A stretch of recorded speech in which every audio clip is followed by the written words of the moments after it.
Well, folks, what is happening? Welcome to Mentality Monsters, and today's episode is proudly sponsored by Our Kings Competitions. We'll hear more about them later on in the episode.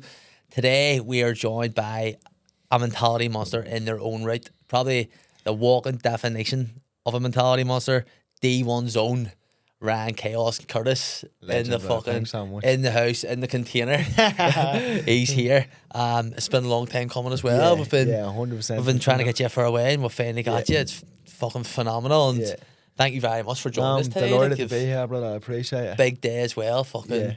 Paul Hughes fights. Big news. Big yeah. news, Hughes. Big news. Cardi McLaughlin and Sean McCormick as well. How do so. you think the Thief fighters are going to get on? Do you know what it is, brother? It's like people don't even know the level of the competition in Fight Academy Ireland. Like, it's so high level.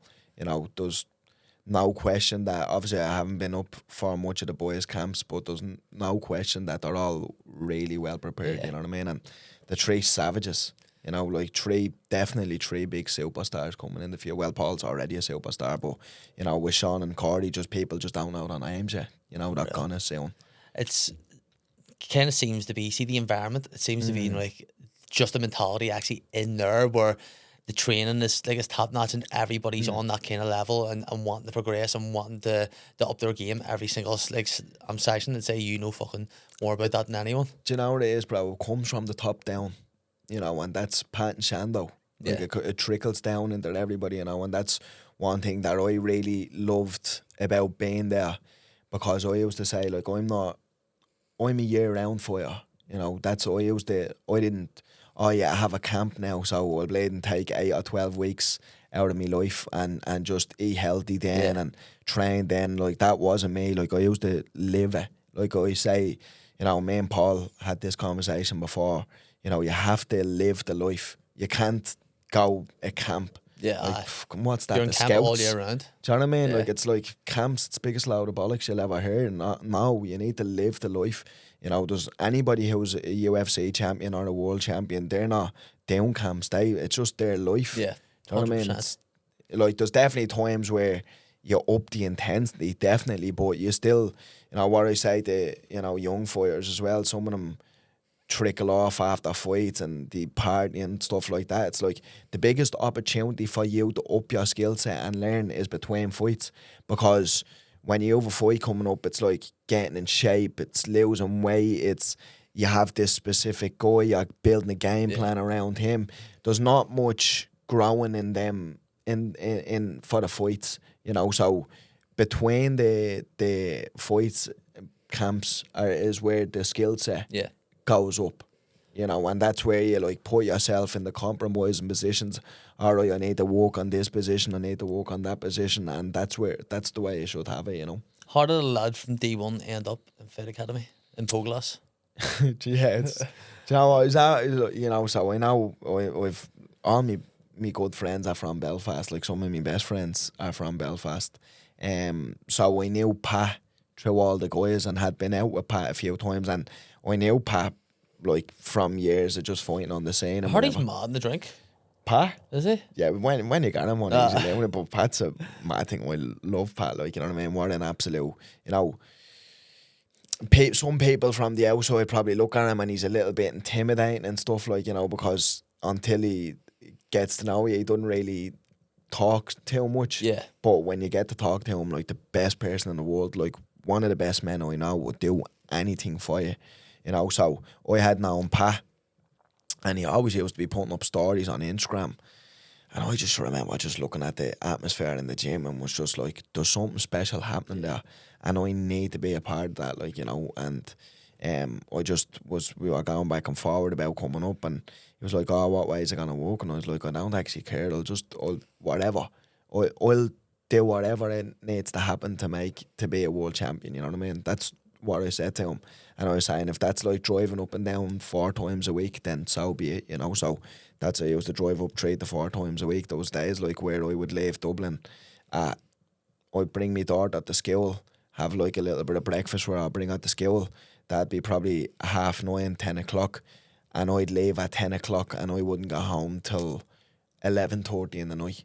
You know what I mean? It's a long day. It's a long day, like, you know, because I was like saying to myself, if I'm gonna be up here, then I may as well, and I'm gonna make the effort to like drive 2 hours up and then drive 2 hours back. I may as well gain the full benefits of the day. Yeah. Do you know what I mean? What's the point in coming up All for or one nothing. session? Yeah, because that's the way I am, and that's the way it should be, and that's the way it needs to be if you want to be a world champion fighter. Would you go to multiple classes throughout Yeah. the day? Yeah. You know, that's the way I used to do. It would be like doing privates with Shandos. Shando would be doing like group sessions with just some of the boys. Then would do like kind of Pat's class. Then and then he would be doing privates, and then would go into the class. So yeah, would just make sure that I got the full benefit if you're gonna do it. You know what I mean? That's the way I think you should do it. Naturally, are you more gifted in your striking, your grappling, your BJJ? What did you take to the easiest out of? Do you know what it Like out of was? those? You know, obviously I started off doing MMA, but I say to everybody, you're an entertainer before you're a fighter. You know, it's a business. You can't be like, it is some people's style to just go in and kind of take people down and hold on, and it doesn't even necessarily need to be like if you take people down it's a boring fight. It doesn't, like there's people who take people down and absolutely maul them, and it's very exciting. You know, but you just need to be exciting, and I just knew knockouts was very exciting, and it was everybody understood knockouts. Some people are like look at grappling and don't really know what's going on, but everybody understands when someone gets switched off. You know, Lights out. yeah, that's it. You know, when I had good power for the weight class, like there wasn't many people who could be knocking people out and haunting them and stuff like that, because you know, it's we weigh the same as Blade and me. What were you like fighting at? Your weight class? 125 flyweight. 25. Yeah. So it's like, you know what I mean? Was there much 125s there when you were? Yeah, Aye. yeah. There's loads of 125s there, and that was like a big reason for wanting to go up and join the gym and stuff like that, you know. But there's just loads of great fighters in the gym and the weight, and there's flyweights, there's bantamweights, featherweights, lightweights, obviously, you know. So, just a great stable. So it just made sense to go there. So I believe, like, you know, it's one of the best gyms in the country, if not the best. Like, did you ever go to SBG? Yeah, Dublin? well, came from SBG. You came from SBG. You know, What did you? SBG is a great gym. Also, you know, me coach Owen Roddy. It was just at the time where I left, there just wasn't many fighters showing up and stuff, and I just needed to do whatever I needed to do for me to progress in my career. You know, that's all it was. Like, it wasn't any, like, I still have a good relationship around him and still say hello to him and stuff. It was just at that specific time, I just needed to do what was right for me in my career at that time, because like that, I wanted to be a world champion, and I was willing to do anything to do it. Like, I don't do things half measures. You know what I mean? I'm either all in on it, or else I'm not going to do it at all. That's just That's the way it should be, I think. yeah, but you know, most people don't. Not most people, but a lot of people don't see it that way. Yeah. But you know, that's my attitude towards life. Everything, you know, you're all in, or else don't do it at all. Because you know, that's even I do say that's all I want from me daughter. I don't care if she wants to collect stamps for a living. I don't. Whatever makes her happy, I don't care. As long as she tries to be the best at it and gives her best effort, that's all that matters. Unreal. We actually went down the SBG last year to record an episode with, Nice. you know, Nick Kelly. Yeah, Small Nick Kelly. Yeah, Aye. because there's two Nate There's Kellys. two, Nate the Great, yeah. Nate Nate sound, absolute gentleman. Yeah, like, legend. Like, went down. When we recorded with him, he was only 19. Like, Yeah, so yeah. he's just Nate's been he's class. doing it since, you know what I mean? He's Obviously, a just kid. like for the clips of him and speaking at Connor's press conferences and stuff. Nate's cool, yeah. That's lethal. Bro, so take me back to D1. Take me back to where you're from and what you were like as a young kid. Yeah, just Dublin 1. You know, it's a great place, you know, but it's honestly, it's one of the best places in the world, you know, and like I do say, it's the same place that boils the egg, melts the potato, you know. It's like you can either take the benefits from it, or else you can just like crumble under it, you know, because it is a rough area. It's poverty stricken, you know. So like I obviously just chose to take all the benefits and all the good things that I had to offer, you know, because it is a fantastic place, you know, great community, everybody, you know, even like my biggest fans and stuff, and that's why they always loved me fighting in the Tree Arena, because I would just just pack the whole place out, and when people would come to see me in the Tree Arena, like the whole place just shut down, just everybody screaming for me. So yeah, fantastic place, you know, like I said, like a little bit of a more poverty stricken area, but great place, you know. But like that, I kind of grew up. I kind of grew up fighting it a bit, you know, because I was always smaller than everybody else, and I just quickly learned that everybody wants it till they get it. Yeah. You know what I mean? And it's like that. But there's so many people willing to engage in confrontation until you say, okay, well then come on, we'll just fight about it, and then they don't really want to fight. So I just learned, like, you know, I'm not always gonna win, but I'm always gonna fight. Yeah. So if people had a problem, I wouldn't really go back and forward. I'd just say, okay, well then let's fight about it. And then when I'd say, like, let's fight about it, even though I was smaller, they kind of just look at me and go, They don't want to oh no, smoke. we were only joking, you know. But it wasn't like, you know. So yeah, like I said, I didn't always win the fights, but I always fought, you know. And The heart of a lion. that's it, you know what I mean? It's not how it started, it's how it's left, you know what I mean? And I'll be there till the last bell, you know. I don't think you'll ever get a support from people like a working class area. No, I don't. One of your own, like cheering on one of Yeah. your own, like it's a different type of thing. Yeah, like, it's different just type a great sense of community in working class areas, you know. A lot of people really do get behind each other and stuff. You know, I know, like, you know, I'm so proud of anybody from around where I'm from, and just in Dublin and stuff like that. Like, you know, I'm just a real kind of a person that if you're doing well, I'm like just all for that and just keep on pushing, you know. There's so many people who's bitter and resentful towards people, and I just think that's a projection of themselves, you know. Like, they're jealous that they want to do it, but they don't have the balls, or they don't put themselves out there, or they don't want to put in the hard work, you know. What I do say is, just dulling somebody else's light is not going to make yours shine any brighter, you know. And you should always want everybody to do well. And, you know, that's, I just do believe that, like, anybody in my life, any of my friends, even people who's not in my life, you know, people being successful, I'm just like, yeah, brilliant, I love that. You know, I take inspiration from people being successful. I'm like, oh, that guy was going through it at this time, or that girl was like, had a horrible life, and here she is proving everybody wrong. Brilliant, love that, you know. So class. yeah, I do like that. I like to see people be successful. See your mindset, as you were saying there, that you're from D1, which is a poverty-stricken area, and you can easily fall into a lot of bad habits. You can fall in the wrong 100%. crowd, but you chose to see the positive side and take the good benefits of growing up in an area like that there. Have you always had that mindset since you were a young person of looking for the good and looking for what you can take out of certain situations in a positive light, and like maybe like a learning way or an educational way? Have you always been like that? I would say as I started to mature, you know, because when you're from an area like that, you don't always get the biggest push from people who should give you the biggest push, like, you know, the teachers and stuff, like in schools and other places. They don't always push you like you should be pushed. And I did have some great teachers, definitely, but more often than not, I think that they look at you and just automatically assume that you're never going to do much. And then, you know, it's like a generational thing also, I believe, like, you know, like, not that my mother and my family weren't negative, you know, weren't positive rather, but, you know, I just feel like with the way I speak to my daughter now, my ma definitely didn't speak to me like that. You know, like, I would like say to my daughter, like, you can do like, and she's only 4, she doesn't even know what I mean right now, you know what I mean? But it's all going in somewhere. Yeah. You know, like, I'd be like, subconsciously, it's going to register. 100%. Like, people be like saying to me, like, why are you speaking to her like that? Like, is that like she's a 50-year-old man or a 50-year-old woman? I'm like, because it's all going in somewhere, you know. And that's the same, you know, if you say negative stuff to your kid, you know, they think like, oh, they're only kids or they're only babies. They understand.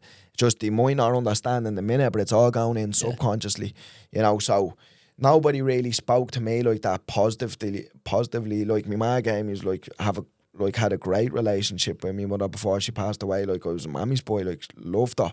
It was just, she would always be, like, kind of on the safer side of life. Yeah. You know, where, like, she used to be like, why do you fight and whatever else? Would you not just get a job and just have a Get an family? income and you know what just I mean? Yeah. steady life kind of You like know, that there. that's it. But even then, like, you know, even before fighting, I just always just said to myself, like, I don't know what I want to do in life, but I know I'm going to do something significant in the world. I remember always saying that to myself when I was a kid, like, you know, like, I always thought, like, you're going to be different. You're going to do something in the world, you know, that's going to have an impact on her. I remember saying that to myself when I was a kid, even before fighting, you know. So, because I always just had the attitude that you only have one, like, you only get one go at this. Just, like, I mean, sometimes when I say things, it's like I always talk like you should be diving up out of the bed in the morning and taking over the world. Not everybody wants to do that. Yeah. You know what I mean? I'm just like, whatever fills your cup and whatever gives your life meaning and fulfillment. You know, if that's working a 9 to 5 and getting a mortgage, and brilliant. You know, we know some of the happiest people in the world who's just working a 9 to 5 and have a mortgage and all them things. You know, that's fantastic. But for me, I just didn't want something like that. I wanted to do extraordinary things. That's the way I used to think, you know. And me ma, like, when she used to say them things to me, like, oh, would you not just do this and would you not do that? And I want to do exceptional things. You know what I mean? I don't want to be safe. You know, I want to, like, you can't do exceptional things and extraordinary things and be safe at the same time. You know, you have to take risks and you have to put yourself out there and say some stuff that people are not going to agree with. You know, that's right. You're even talking about it before the podcast. It's like you're always some lunatic before you do something great. And then when you do something great, then you're this genius. Do you know what I mean? It's the same. It's you see it all the time with people. They're like, even with me starting at fighting, like, you know, people thought I was doing WWE wrestling, and that's honestly, people thought I was a WWE wrestler. They're like, what's that lunatic doing? Like, even all my mates, they'd be drinking in the park and I'd be going training, and they'd be like, what, you're the mad thing. And then obviously when people started to figure out what I was doing, and then it was this cool thing, it's like, oh, you're a legend. Yeah. Do you know what I mean? So people can start to see exactly what journey you're going on and what you're trying to achieve. And I think it's always the way, like, as we said there, that you're a lunatic until you actually do it, and then people are like, oh yeah, I've supported you from the very start and stuff like that there.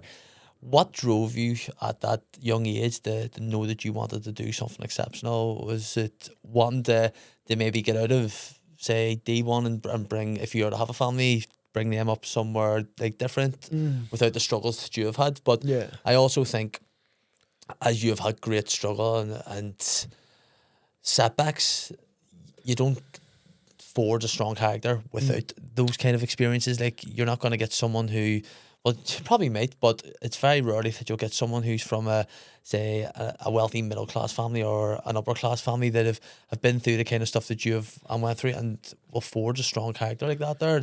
I think you need to go through that, and a lot of the people who have a strong character and strong will and determination and motivation and are disciplined have had to come up from the bottom, and because they're in that situation where it's live or die, it's kill or be killed. Yeah. Do you think the drive for you to want to be exceptional comes from that? Like, there is no question that I'd be sitting here right now if I didn't have all them struggles in my life previously. That's where your character is formed, through the struggle. You know, and that people don't realise that, like, people are so afraid of failure, and actually sometimes it irritates me because it's like, that is the secret sauce. You have to fail to get better. And people are afraid of people failing and other people laughing at them and sniggering and feeling insecure and shame behind failure. And it's like, don't pay attention to them people. Yeah. Anybody who's going to ridicule you or laugh at you or belittle you for failing, they're never going to do that with their lives anyway. So you should never, ever take their opinion serious. You know, never. But that's where the struggle, you know, the struggle, that's where your character is born. Yeah. You know, 100%.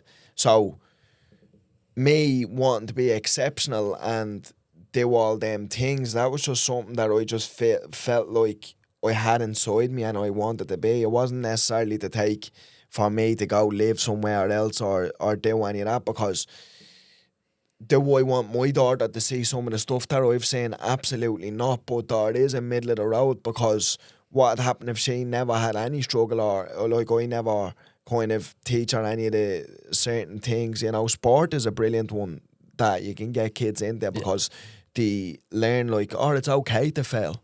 You know, like that's what I was saying. You know, participation medals and stuff. It's all bollocks, because it teaches all the wrong messages. Yeah. It's like you shouldn't be rewarded for failing, you know, but because there's nothing wrong with failing. Failing is great, because now you're like, okay, that's what I shouldn't do. Here's how to get better. How to get better. How to get better. It's all failing. Yeah. You know, that's it. Even when you're winning and you do something wrong, it's like, okay, take note of that. Don't do that the next time. You know, but too many people are just, like I said, afraid of failure. And I don't even think they're afraid of failure. I think it's more just about what people think of them when they fail. Yeah. You know, like I said, I never cared what anybody thought of me when I lost a fight, because they didn't have the balls to even step in there in the first place. So why do I care what somebody is telling me, if, you know, oh, do this, do that? It's like, you've no clue. You like, it's like you're safe. You know, you've stayed safe and you haven't put yourself out there. Like, the thing about people, it's like the worst thing in the world is to just never try anything because you're so afraid of failure. And the people who never try anything and that's so afraid of failure, they are usually the ones who try and ridicule people for that do fail, for trying to achieve, like, chase their dreams and everything else, because they're so, like, it's a projection that they want to chase their dreams. They're just so afraid to do it. So when somebody else trips up and stumbles, then it's like, oh, you failed, you're shit. You laugh at them, but it's like, meanwhile, they really want to do that. That's the biggest thing in the world. Like, imagine getting to your deathbed and going, I was so afraid of what other people thought of me or whatever, that I never even tried to achieve my own dreams. Sad, really. I love, I'm gonna butcher the saying, but it's kind of like a saying that a lot of people are alive but actually never live, because they're so afraid of what people are gonna say. And see, at the end of the day, every single person is going through their own struggles. If you're worrying about someone else's life and what someone else is doing, you should be focusing on your own life, because you're going to be going through your own stuff. You're going to be going through, and see, at the end of the day, no one gives a fuck. They don't. Like people might say something, but see, 5-10 minutes later, they're probably going to forget about it. If you love the thrill of winning big, then you need to check out Our Kings Competitions, the UK and Ireland's top spot for incredible praise competitions. They're giving you the chance to win luxury cars, dream holidays, top tech, and even life-changing cash prizes, all for a fraction of the cost. And what's the best part of this? Entering is super easy, so you just need to go on, select your competition, grab your tickets, and then you're in for a shot at winning big.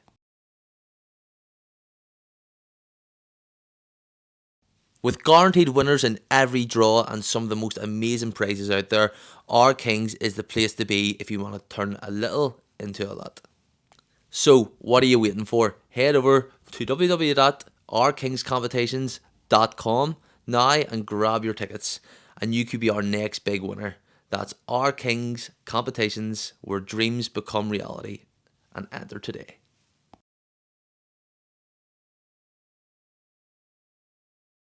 So I'm from Ardoyne, which is a working class area in North Belfast, and I would say that Ardoyne and kind of working class areas in Belfast would have the same kind of struggles as working class areas in Dublin. And being down in Dublin myself, like a good bit, you can kind of see the kind of struggles within those areas, and you see the likes of the alcohol abuse and the drug abuse and stuff like that there.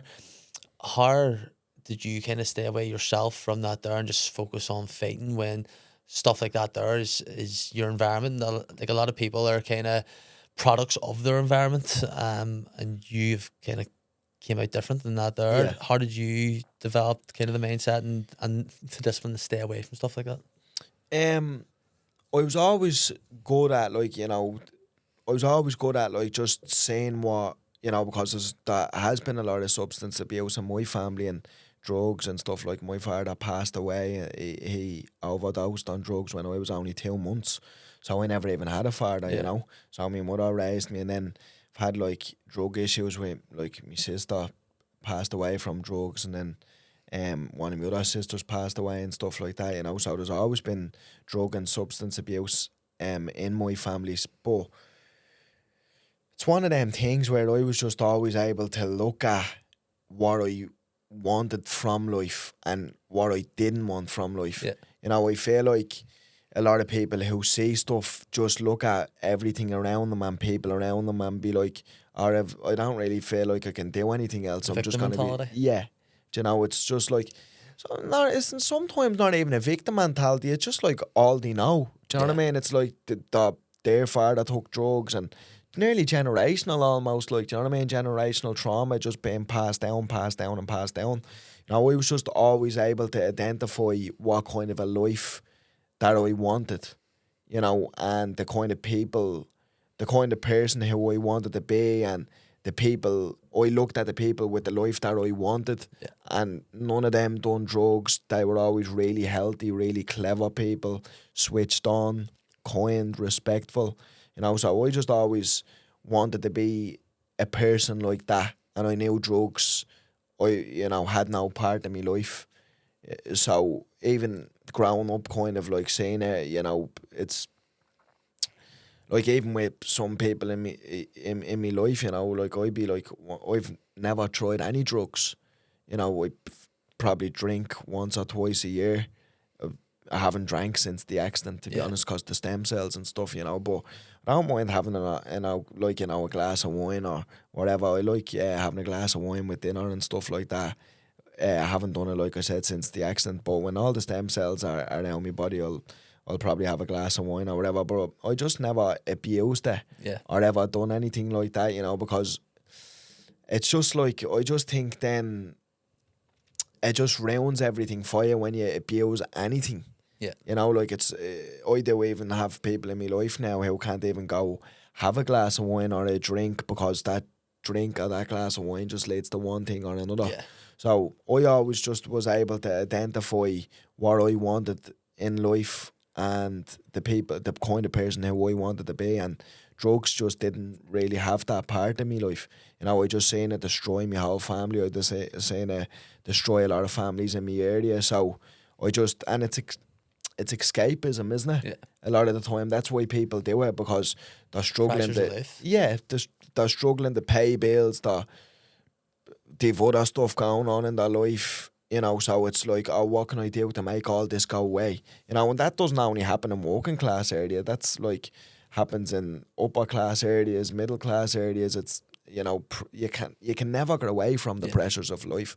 You know, some even people do, like, you know, it is sometimes like in a working class area, it's a mentality that like posh people or upper class people are trying to keep us down or whatever, and it's like, it's not like that, you know. We've been in the rooms with the poshest people with the most money in the world, and a lot of them are absolute great people, you know, and they have problems just because you don't have, like, they don't struggle to pay bills. I say, like, money just, like, you know, just because you have money, you just don't have any money problems, you know, but you still have other problems in Yeah. your life. You know, you still have worries about your kids, your partner, all them kind of things. You can never get away from the pressures of life. You just don't have to, you just don't struggle to pay bills. So, yeah, I was just always just able to identify, you know, what I wanted from life. That's how I didn't end up taking drugs. When you says there that you looked up to certain people and the way that they conduct themselves and hold themselves and they're respectable people, who would you have looked up to at that age?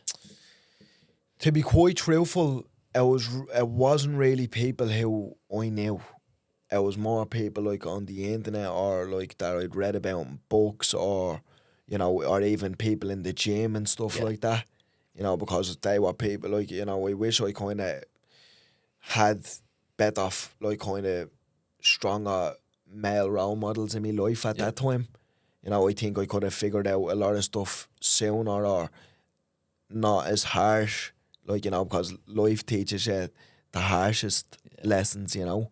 And I feel like, you know, if I had a couple more stronger male role models in my life, I would have been a bit further along, you know. But it would have been like people in the gym and just like people doing really well in business, and, you know, somebody who I read in this book, somebody who I read in that book, somebody who I listened on that podcast, you know. So to be truthful, it wasn't really a lot of people who I knew personally. That is the truth, you know. But as then I got into MMA and started, like, those people in the gym, and I would look up to them, you know. Yeah. You were talking there previously that you've lost your father, your two sisters, and your mother. How has that shaped your look on family and because you've got a daughter and stuff now, and obviously your family is everything to you. It's to a lot of people. It's kind of the backbone of their life. For you, how's that shaped your look on family life and what you want your family to be going forward? Yeah, it's like, obviously it's just tough, you know, when people in your family pass away, and, you know, the family dynamic is a little bit up and down. You know, we were all, like, my brothers and sisters, we were close growing up and stuff like that, and, you know, but family is everything, you know. It really is. And I suppose a lot of people do say the family that you make is probably more important than the family that you come from, which I would probably agree with that as well, to be honest, because you kind of make whatever.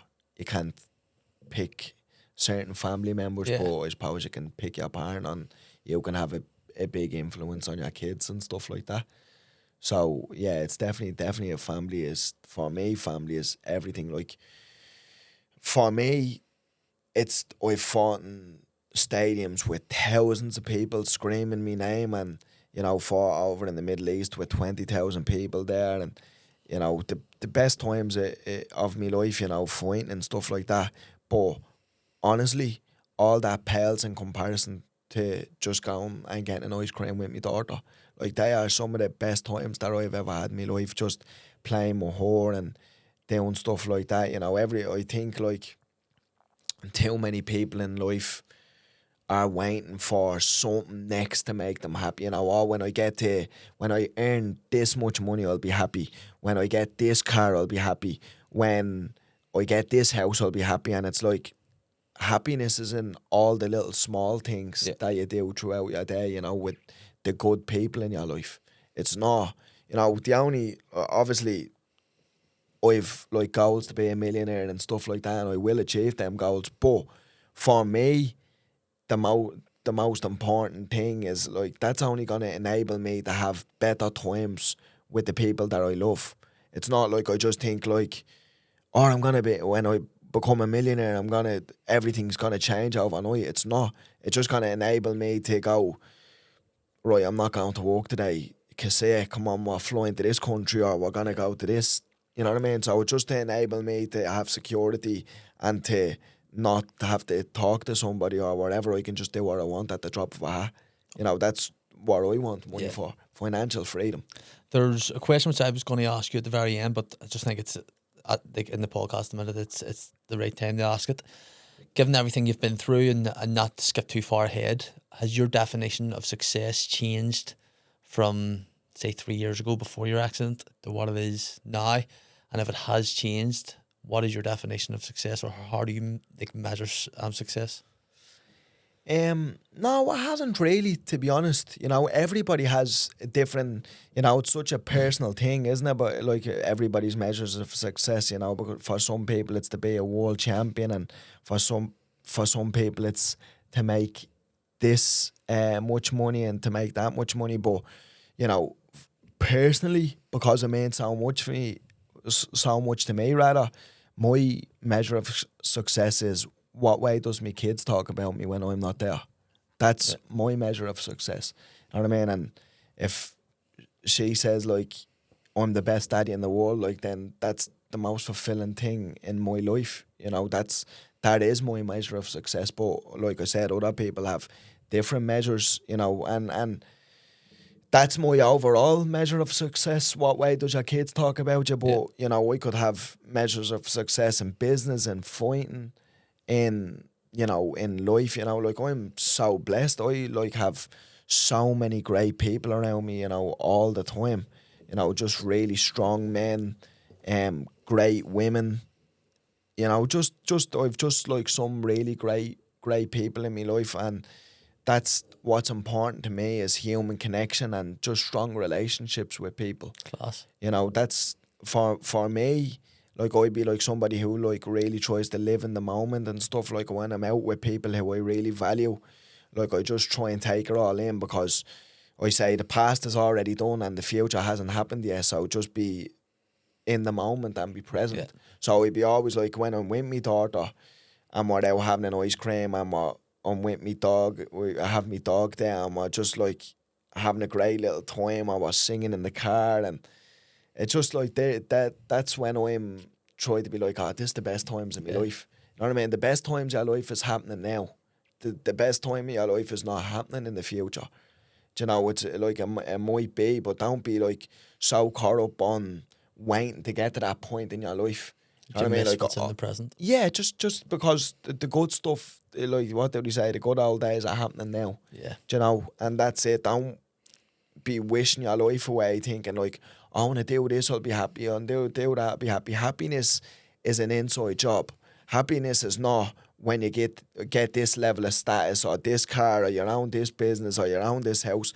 It's like, no, happiness is just all the little small things you do every day with the people who you love. You know, that's happiness for me. You know, so. Do you ever watch The Office?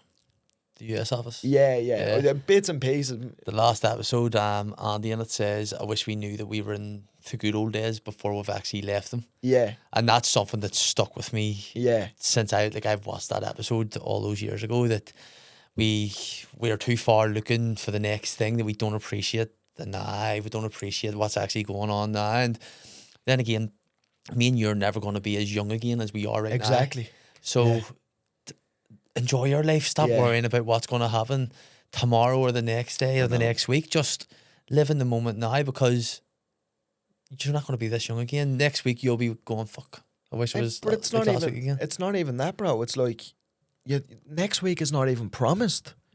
I left my house that day thinking I was just coming home to my daughter that night, and that never happened. And that easily probably would have never happened ever again. Like I could have died that night because the injury was like when I broke my neck, I was so high up on the spinal cord that it shut down my diaphragm.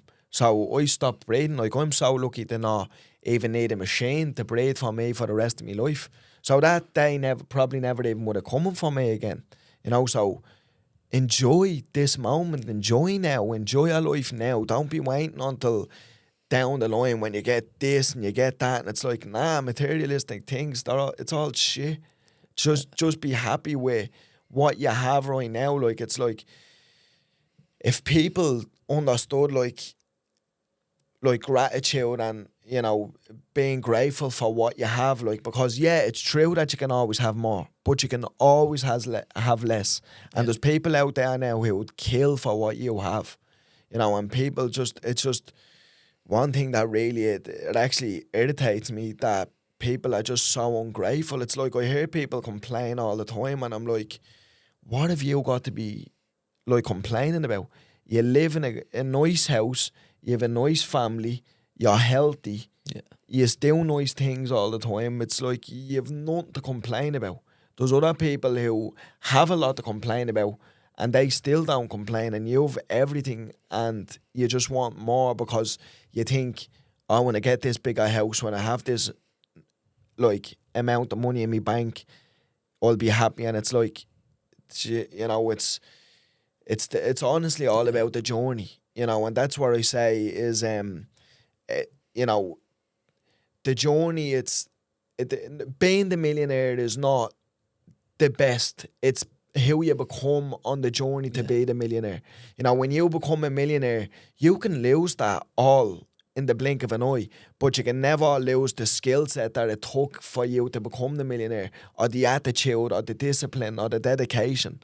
You know, that's what's the beautiful thing, the person you become to try and achieve your goals. You know, it's not like, oh yeah, now I'm a world champion, so everything else is sweet and nothing else matters. It's like, no, it's who have you become to be the world champion? You know, and that's it. To become a world champion, it's all your little daily habits. You're only like, you are an accumulation of your daily habits. You know, it's like, I was telling the boys, I was listening to there was a podcast called The Resilient Mind. It's called. I actually listen to it all the time, but it's not. It's like 15-minute clips of like people speaking and whatever. And there was this guy, and he was saying he said himself that I was like really stupid, and you know he wasn't book smart at all. But whatever, he was like, I'm just gonna give these SATs a go. It's like some test in America, and basically he got like the highest you can get on it is like 1600, and he got like 1450, and he was like, no way, like I'm like unbelievable, like I'm like, his family was like, you're basically a borderline genius, and he was like, fuck, like I actually didn't know that I was that smart and whatever. So start changing, like, you know, we start going to class and putting in the effort and doing great on all the tests. It turns out that they fucked the test up and sent him the wrong results, and he actually got like 700 or something, like a really low level. But because he changed all his daily habits and his attitude, and he started acting like a smart person, then he was like doing really well on tests, changed his whole life around. Because it's like, that's it. It's like, change, you know, how do you want the, you should act how you want that life that you want to be. There should all be your daily little habits, you know. It's like, get up, make your bed. Like I do say, if you want to be a millionaire, how would a millionaire act? They're not getting up and not making their bed. They're not living in a dirty house. They're not just sitting around on Facebook or Instagram or playing video games all the time. They're actually getting up, being productive, looking after their health, not just consuming Netflix every night, or doing educational stuff. They're listening to podcasts, they're reading books, upskilling themselves constantly. upskilling all the time, you know. And that's it. You just have to change your little daily habits, and you can be any sort of person that you want. You just need to believe that you can be any sort of person you want. And if you don't have people around you telling you that you can be any sort of person that you want to be, then don't talk to them people. Go look on the internet or listen to podcasts. That's it, you know, because that's what I had to do. I didn't have anybody telling me that I was going to be a world champion and I was going to do these great things in life. It's like, no, I just had to go educate myself and listen to people who I wanted to be like. And it's like, oh, that guy is not telling himself that he can't do this, that, or the other. It's like, he's like, no, I'm going to be a world champion and blah, blah, blah, you know. So, yeah, it's self-talk and all them sort of things is so important, you know. Did you ever read Atomic Habits? No, I never, but I heard it's a really good book. I read it at the start of this year, and it's just, it gives you, for anybody out there that is probably going through a slump, and just, because you kind of just need a wee book, or you need to listen to something 100%. That can just completely change that mindset. And it gives you like a lot of methods and a lot of things that you can actually implement in your daily life. Just the wee small things of even something which has really helped me is that on the fridge, so I've read out 9 things, a daily thing of what I'll do every single day. So it'll be affirmations, taking my vitamins, journaling, physical exercise, reading 10 pages of a book, reading the Bible verse, stuff like that there. So I've 9 things down there, and then I'll tick that off. But then when you see the kind of the emotion or feeling it gives you, that you're ticking stuff off the list, you're doing stuff, it's positive reinforcement. Yeah. And then it's driving you on to do more. It's kind of like that there Navy SEAL that says about doing your bed. Like do your bed each morning, and then even if you have a bad day, you'll come back and you'll see that bed made. You'll know tomorrow can be like a better day, or that you've achieved something already this day. Things might have went the wrong way for you throughout the day, but you can still see that you achieved something during that day. And I think like a lot of people kind of need that positive reinforcement. There's very few people, and I think it's an elite mindset that don't need the positive reinforcement because their belief in themselves internally is enough. Yeah. but not everybody is like Yeah. that there. And I just think that a lot of people from wee small books like that there, or even there's other self-help books out there that people can really benefit from, and it's for the cost of like £8 or something, and you can learn a new skill, do something completely change your mindset. But a lot of people just don't want that there as well. Do you know why it is? It's because it's hard to do it.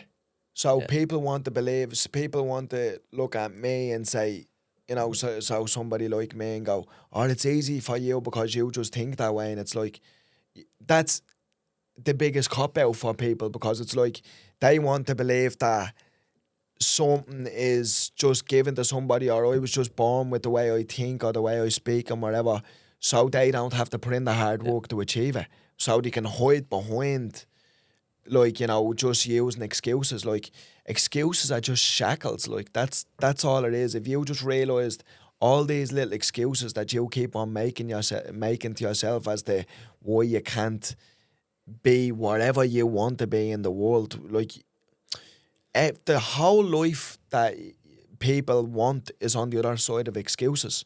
Yeah. As soon as you drop the excuses, then you can do anything and be anything you want in the world, because you're not held back by, oh, well, you know, he can only do it because of this reason, or she can only do it because of that reason, and it was handed to them, or this, that, and the other. It's like, no. Anybody in a really high position in life is worked, and, you know, again, like what we talked about, failed so many times on the failure just turned into lesson after lesson after lesson.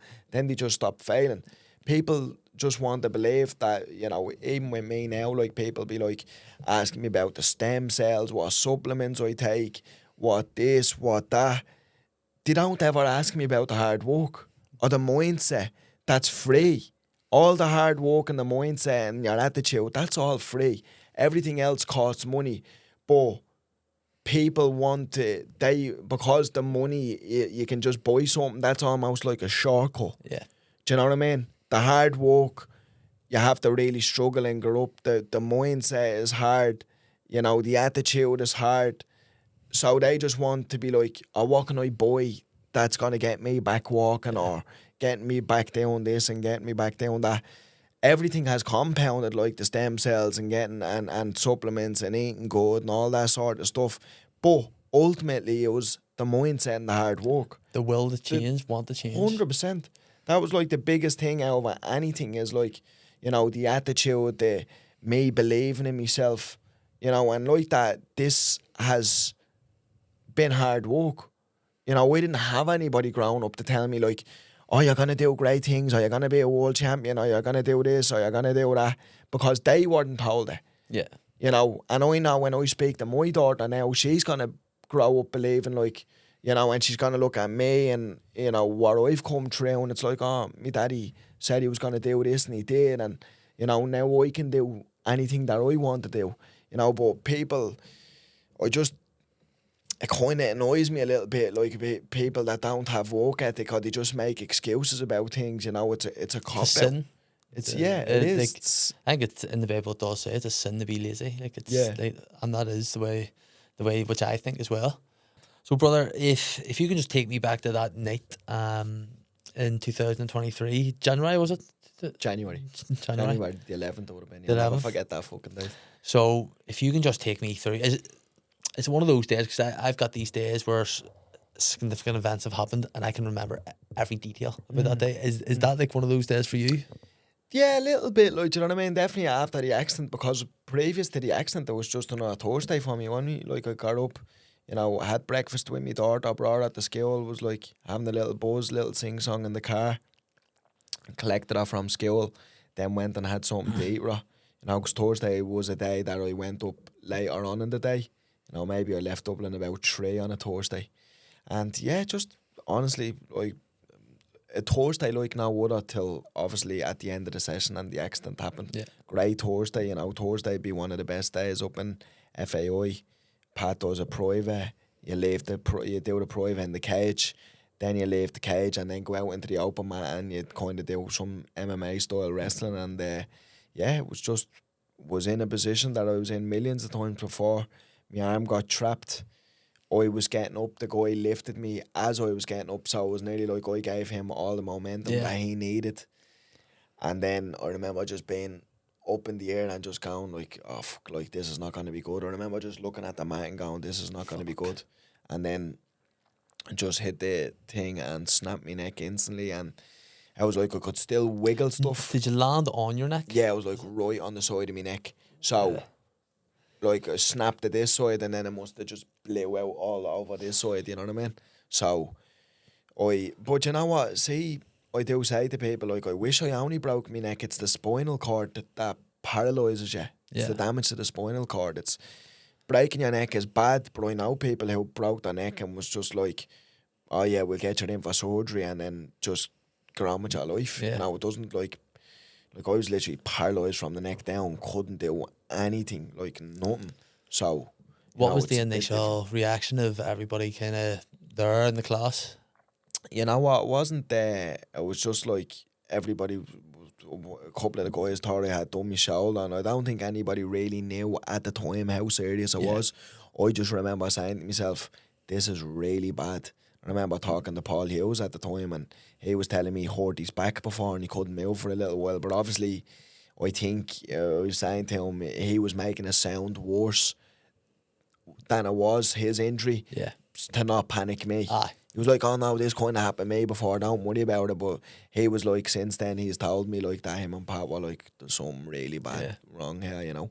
Because like that, I was saying I could wiggle stuff, but it was like 10% power.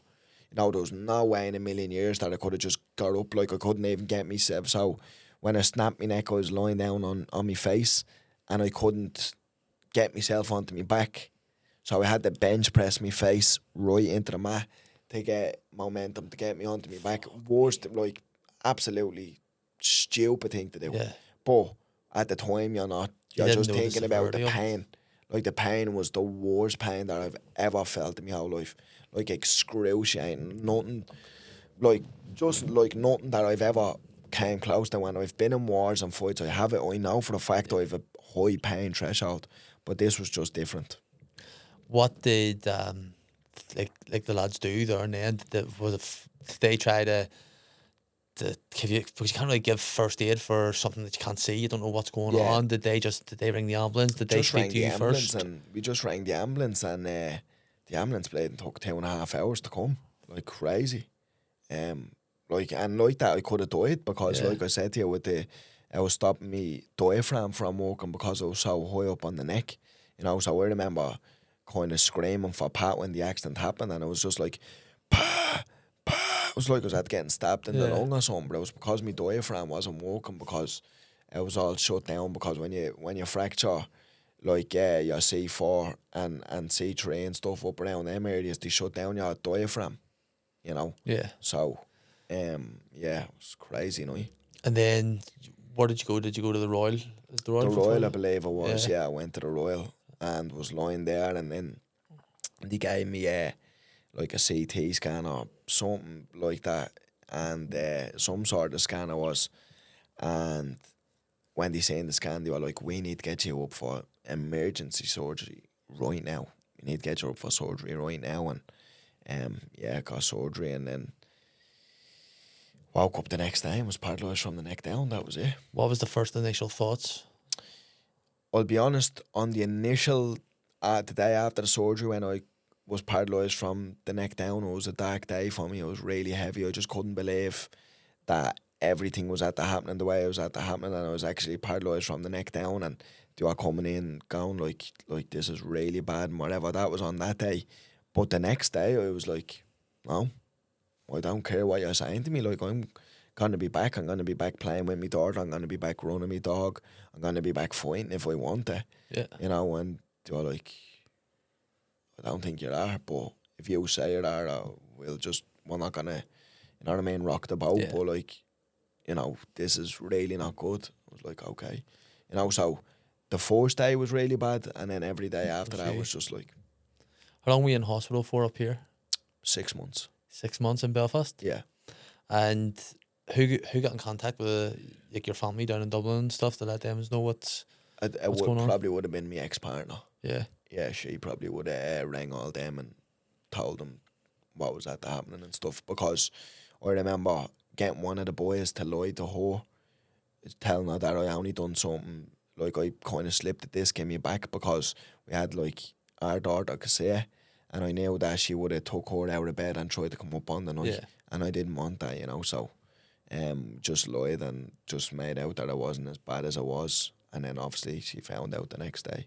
What was kind of the first initial stages, the first say few months of recovery like, just in terms of the process? And obviously they've told you something like you'll never walk again, and you're kind of like, well, I will see.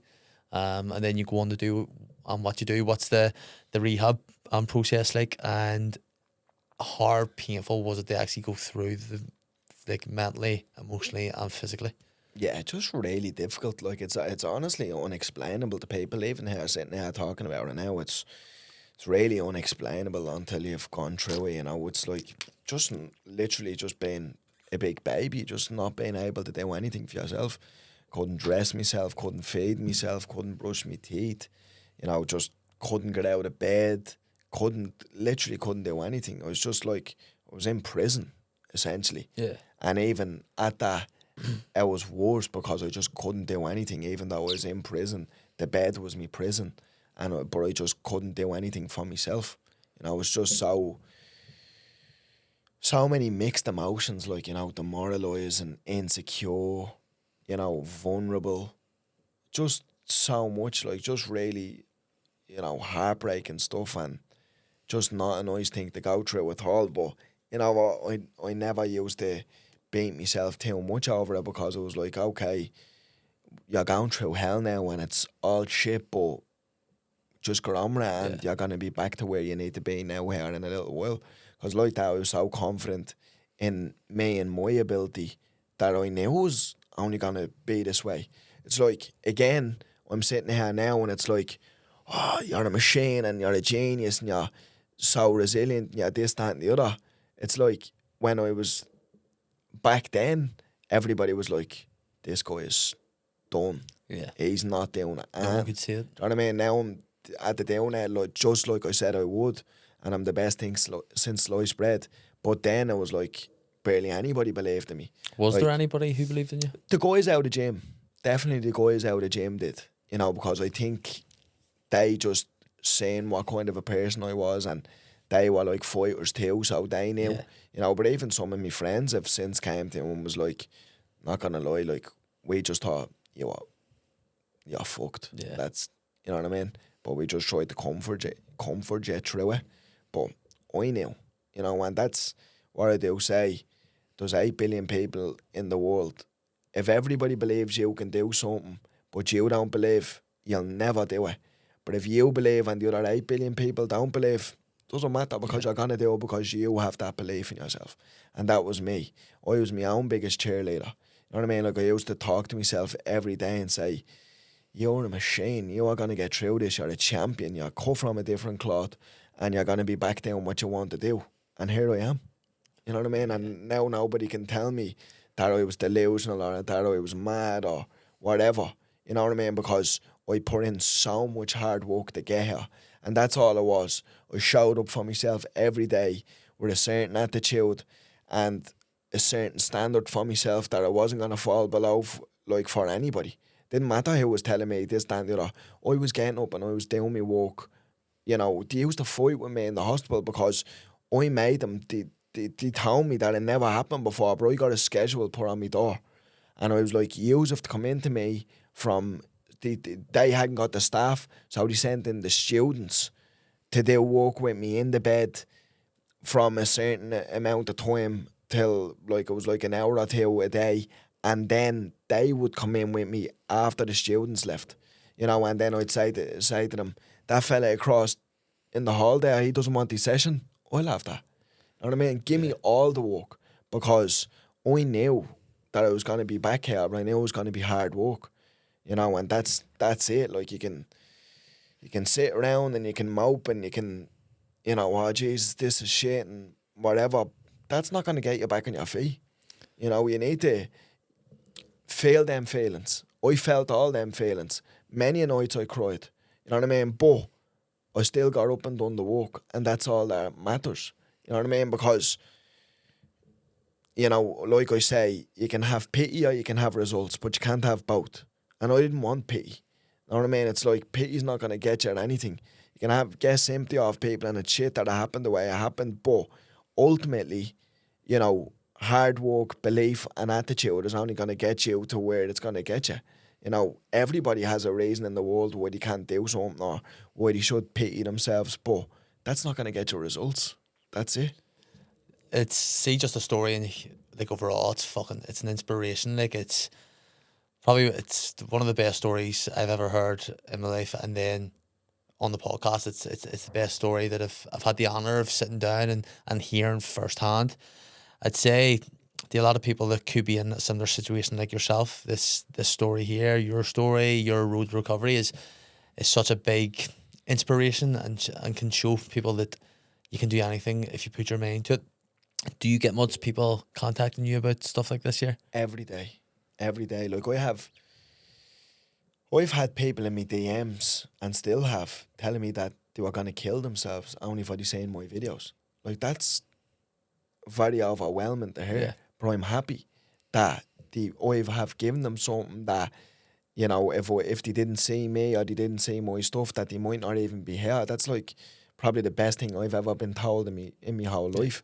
And if I can be a voice for people that I didn't have a voice, you know what I mean? You know, I didn't have somebody telling me, you know, especially in this situation, like obviously there's like no shortage of inspirational people out there, of course, but I didn't have a voice with somebody with this injury telling me, no, they told me all this and here I am and this, that and the other. It's like I didn't really have people like that for me, you know, so if I can be that voice for other people to go, fuck, like they told him all this, and it doesn't have to be about an injury.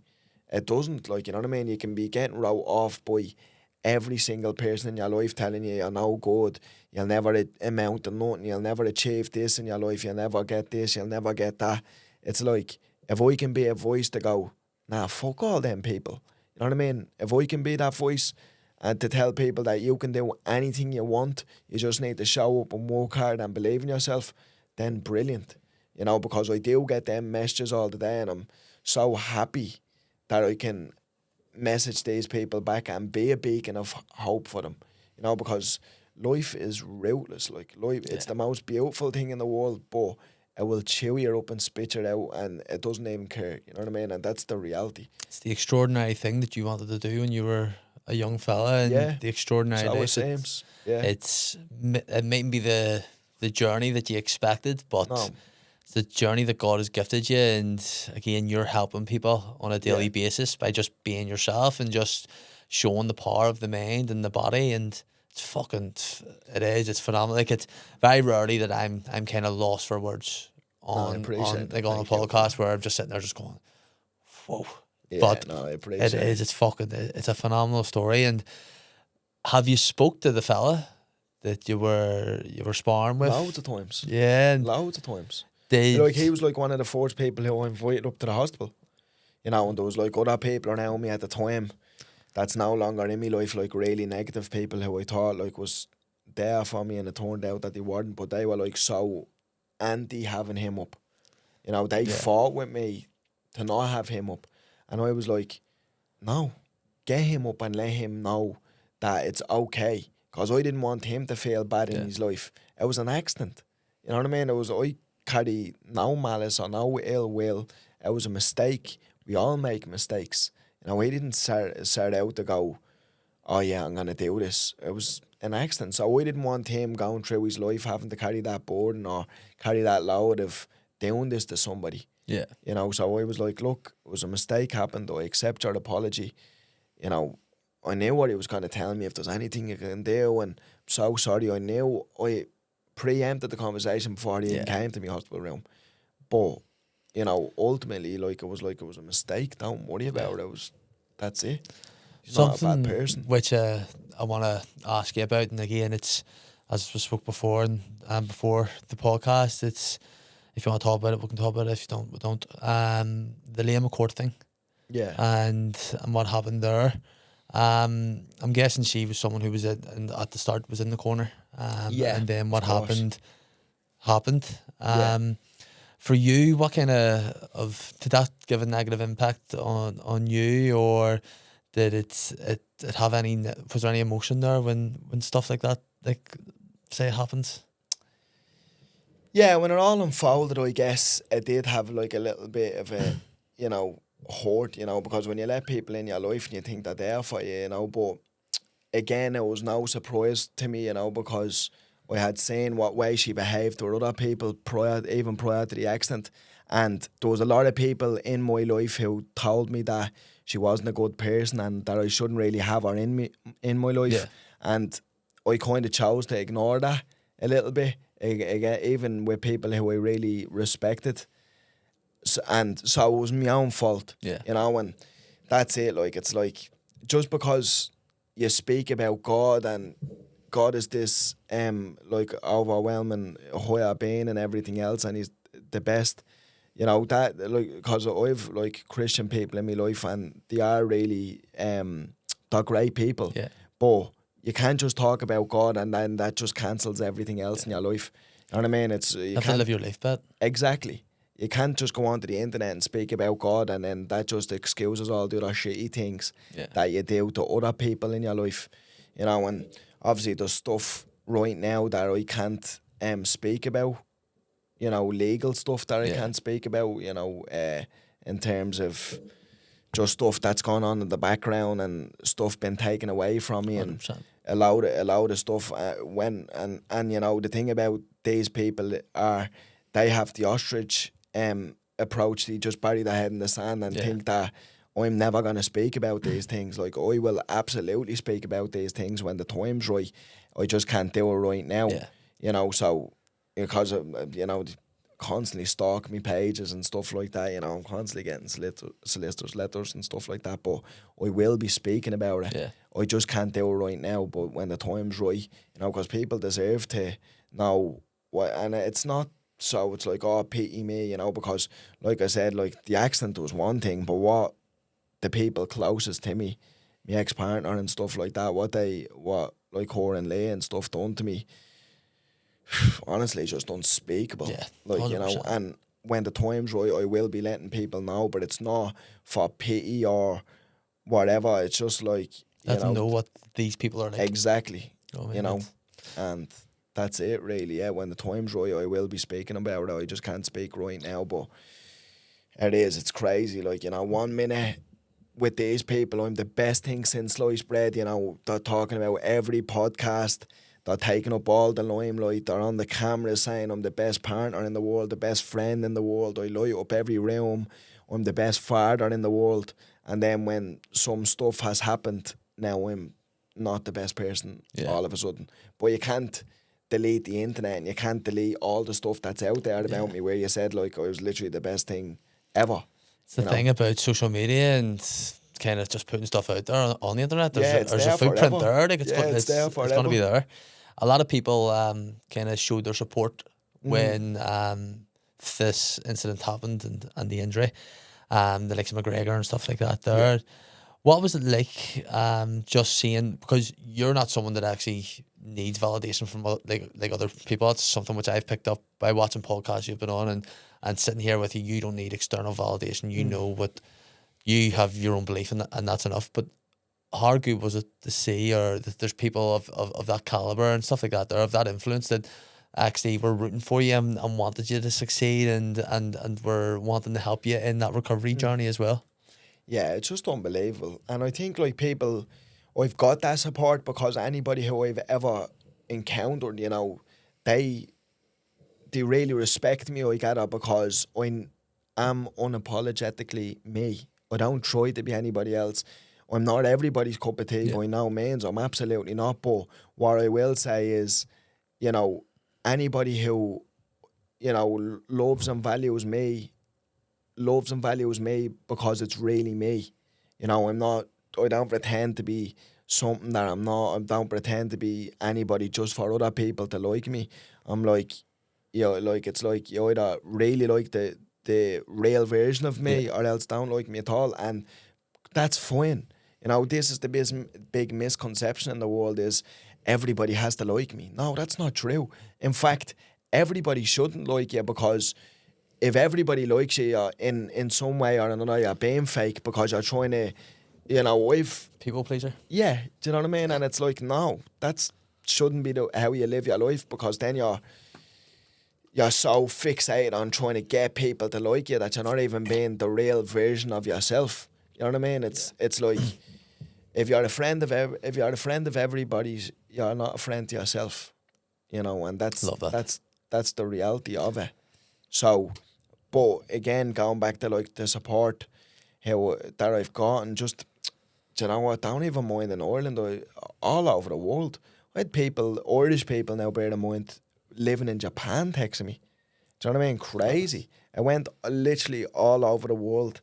My story did, and I've just got so much support and so much help, and like that brilliant mindset, great resilience, this, that, and the other, attitude, whatever. If I didn't like get the support and the fundraisers and the funds that I needed to go over the places that I've gone, there's no sure a thing that I wouldn't have been as far as I might have got there eventually.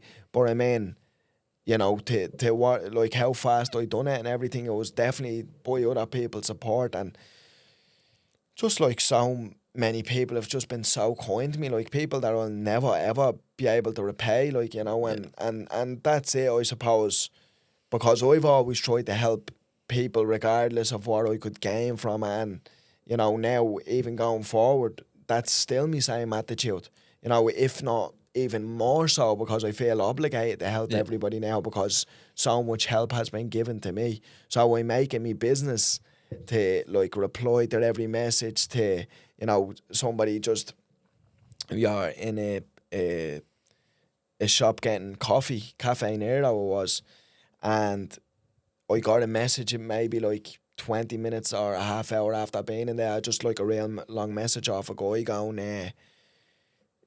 I didn't want to come over and bother you, but you've like played such a big role on my life, and I'm so happy that you're back up moving and you're back down living your life and everything, you know. And I just didn't want to disturb you, and I was actually said to him, I was like, I'm actually a bit raging that you didn't, because it means so much when people come up and just tell me, and I want to listen to your story, and, you know, I want to help people, and if I can give anybody little words of encouragement or help, like, I'm there. You know, that's it. I just want to help people now. That is my biggest goal. Everybody does say, like, oh, what's next and this, that, and the other. And it's like, obviously I'm going to do my podcast, or doing business, or doing this, or doing that. And I'm doing speaking events. But the main thing is just to help people. That's above everything. Everything else is below. You know, help people is first and foremost. It's crazy that a life-changing like injury that could have ended your life has been maybe the thing that has give you purpose and give you the ability to reach, because you probably wouldn't have been able to have the platform to reach so many people without this happening. And it's just mad the way God works in different ways. Yes. And this has happened to you, and you've took so many people could have just sat and said to themselves, right, that's me done. I'm paralyzed, that's it. Chose that mindset. But you have fucking, again, as you've said, you've always wanted to try to change or look at the positive things, and you've done that there, and it's just fucking, it's absolutely incredible. I had about, I'm not joking, about 40 questions with today, like I would just go through. It's kind of like a guideline of just stuff I go through. I've asked one of those questions. Right, yeah. And it was the one at the very, very start about if your thing of success has changed. So I'm going to ask you, say, 3 questions. Okay, just, So just it's what I just always give the long-winded answer as well, because I'm a real deep person. Oh, so bro, if you ever I ask love me a it. question, you're never gonna get a short answer. I Like some love of it. the boys, they'll be saying, "Will you shut up?" Like, you know what I mean? Yeah. Even on Paul was with Paul Hughes in his hotel room, and the guy was getting me on the camera, and I was nearly gonna turn around and go, like, I'm not always Mr. Motivation, Yeah. like, you know what I mean? So, like, cause I always do give long-winded, real deep. But I just like to think like that. I'm like an onion. I can have a conversation about the weather or fighting or football or whatever it may be, but I can also have a real deep conversation. And they're the conversations, truthfully, that I like more. You It's remember the deep them? conversations. 100%. Yeah, you know, because they have meaning to them. So the first question I've got for you is, how do you stay disciplined when motivation fades? Well, that's it. It's discipline. It's not motivation. you know, that's what I tell to everybody. It's like, oh, you know, I get asked that question all the time. It's like, motivation, how do you stay motivated? Fuck motivation. I would have got up out of that hospital bed twice probably if I done it when I was motivated. Yeah. That's it. You know what I mean? You can't be a slave to your emotions. You know, I feel shit today. I don't want to grow up and do it anyway. You know, and that's people do say like, how do you just have that mindset? And it's like, because I do all the other little stuff. I grew up, make me bed when I don't want it. I eat clean when I don't want it. They're the little reinforcements. It's like win all the little battles that eventually win you the war. Do you know what I mean? Like, it's like, so I knew that I was so disciplined and dedicated from fighting that I was going to be able to do any rehab program that these were going to give me. You know, there was days, like, truthfully, right, I swear to God, there was days where, like, because you have physio and then you have OT, occupational therapy is, like, on your hands, so you try and get your hands back to feed yourself and clean yourself and whatever. There was days where I went down to that OT room that I would open my hand, close my hand, open my hand and close my hand, and that's all I could do. When me both, this left hand was a claw. This didn't even work at this time. This was just shut. Couldn't pick stuff up. It was just a claw. And I've done 2 things and that was it. Do you know what I mean? So it's like, I knew that you just have to keep on getting up and showing up no matter how shit you feel. And that's it. Like, you feel great, grow up and do it anyway. You feel shit, grow up and do it anyway. But that all starts with doing all the little things that you're shying away from each day. You know what I mean? If you don't want to do something, that's exactly what you should be doing. That's how you build discipline. Yeah. You know, do all the little stuff that you're hiding away from throughout the day. Because you know what you need to be doing. You wake up in the morning and you know what you need to do in your day. You just choose not to do it because you're lazy or you're undisciplined. But if you just change your mind just a little bit and go, okay, I'll start small. Do you know, if you're having 10 cans a night, I only have 8. Do you know what I mean? Like, and it's like people laugh at me and saying that, but start small. You know, don't try and take over. Like, too many people go, I'm gonna eat healthy. Sound, what are you having? Chicken and broccoli. We'll see how long that lasts. Do you know what I mean? That's not. They make themselves sick of the process. Yeah. Because they're just going in the deep end straight away instead of fucking going in the shallow end. Yourself in. Do all the little things, like, do you know what I mean? Because if you go in at the deep end, you'll drown and you'll figure out, like, oh, you know, this is too difficult. But it wasn't too difficult. You just started off too heavy in the beginning. Just ease up and then you'll get there. So yeah, it's not motivation, it's discipline. It's this one. That's it. How has adversity throughout your life shaped you and your identity? Adversity in my life has been everything to me. You know, it's like I've been through so much shit in my life, and and I'm not saying like I'm the best person, but these kind of people who've been through the worst stuff in their life are usually the best people in the world because they understand that, like, the way I say it is, so much stuff is happening to me in my life, even previous to the accident, you know, watching everybody around me die and not do well and, you know, fall apart, everything.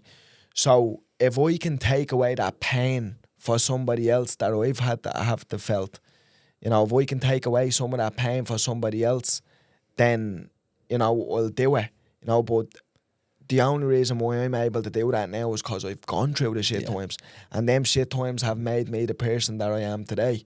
Like, if I had an easy life and I've been through it all, like, I'd never be sitting there, you know, because, like I say, they are the mentally weak people of society, is the people who've just spoiled and they've just been handed everything the whole life and they just think, like, the world owes them something. Like, it's like life owes you nothing. That's the reality. Life is shit and it'll kick you and it'll beat you and that's it. You'll stay there if you choose to do nothing about it. You know, but like that, I obviously just knew that I wanted to be a winner and that wasn't going to be me. Unreal. Last question then, brother. What advice would you give to someone struggling mentally with a life-changing setback? What advice? Just, you can get through it. Just have belief and faith in yourself and you really can. You can get through anything you want to in your life. It's just all about mindset is everything. Everything, like literally everything starts with mindset, because if you don't have the right mindset, then you'll never get through it, because you don't even have the belief that you can get through it. You know, you really can get through anything. You don't have to be that statistic that they're telling you. Like there's no question that what happened to me is one of the worst things that can happen to anybody, and it's a really bad thing to happen. And we all get these bad news. You know, they want to paint everybody with the same brush with this injury, because I've seen the people who comes through with this injury, what they look like after this injury happens, and people look at me and go like, "You're a miracle," or "You shouldn't be able to do this," and I'm like, "I'm not. I'm really not. I'm no different than anybody looking at this podcast. I just believed that I could get through it, you know, and that's it. I didn't let anybody tell me that any different. Anybody in a white coat telling me, "Oh no, you're gonna do." It's like, no, you can't measure what I have inside me, and that's it. You know, so anybody going through tough times, just be your own cheerleader and just know that you can get through it. It's your attitude. It's a choice. Do you want to get through it, or do you want to sit around and feel sorry for yourself and say life is unfair? It is. It's absolutely unfair. Life is sometimes the shittest thing ever, and we've all reasons to sit around and cry and whatever else. But again, you can have results or you can have pity, but you can't have both. So that's it. Do you want to dwell on the fact that, you know, you're at getting this bad news and whatever else, or else do you want to see what you can do and change your attitude and get through it? And that's it. Unbelievable, brother. First of all, just want to say thank you very much for coming on. And thanks for having me on. I think for anybody that is watching this here, this has been the most enjoyable podcast that I've ever recorded, and that's not taken away from any of the previous guests that I've had on. But this is the definition of a mentality monster. This is the definition of an elite mindset. And I hope that anybody that's watching this can take at least one thing away. And there's multiple things to take away from this podcast, but at least take one thing away from this here is the self-belief in yourself, and just being able to actually believe in yourself as well, because a lot of people have mental blocks in their head where they put a ceiling on their own fucking capabilities, and this man here is a walking definition, and even saying walking definition is incredible of you can achieve anything that you want to achieve in life. Don't settle for anything less. But brother, thank you very much for coming on. Thanks very much, bro.